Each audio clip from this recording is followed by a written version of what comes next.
Mire se vini në një episod të ri të podcastit e drejta e emigracionit. Unë jam avokati Fabio Lo Scerbo.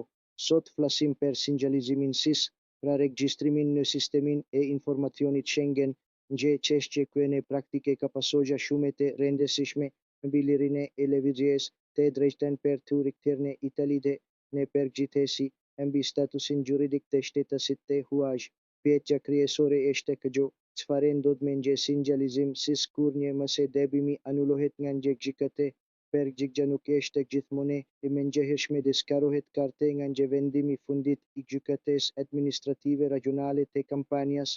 Seksioni i 7 i publikuar më shkurt 2023, vendimi numër 794 i vitit 2023, në çështjen e regjistruar me numër të regjistrit të përgjithshëm 259 të vitit 2025.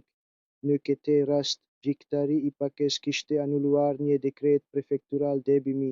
Pas këtij anullimi, policia veproi në mënyrë korrekte duke fshirë sinjalizimin SIS të lidhur pikërisht me atë dekret.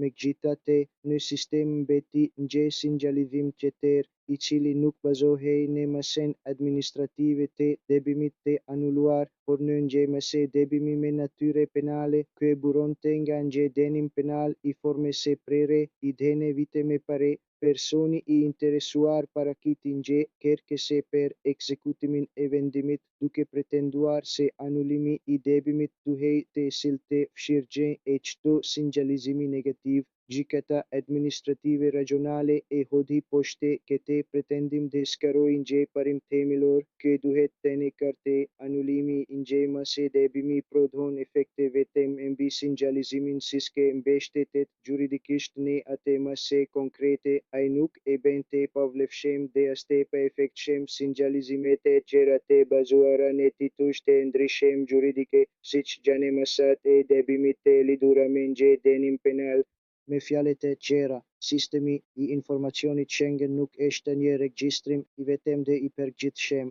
Ai është një sistem që mund të përmbajë disa sinjalizime, secili prej tyre juridikisht i pavarur. Çdo sinjalizim qëndron ose bie në varësi të bazës së vet ligjore. Per sa kohë kjo bazë mbetet e vlefshme, sinjalizimi mbetet i ligjshëm. Ky është një aspekt thelbësor në praktikën juridike. Anullimi i një dëbimi nuk do të thotë automatikisht se pozicioni SIS i personit është pastruar plotësisht. Është gjithmonë e nevojshme të verifikohet origjina konkrete e sinjalizimit, të bëhet dallimi mes masave administrative dhe atyre penale, dhe të vlerësohet nëse ekzistojnë ende baza juridike në fuqi. Vendimi i gjykatës administrative rajonale të Kampanjas e bën të qartë pa ekuivoke se e drejta e emigracionit bazohet në shtresëzime juridike dhe se mbrojtja efektive e të drejtave varet nga saktësia ligjore, jo nga automatizmat. Do të rikthehemi sërish këtij temi, sepse sinjalizimi SIS mbetet një nga ligjet më delikate dhe më pak të kuptuara të gjithë sistemit.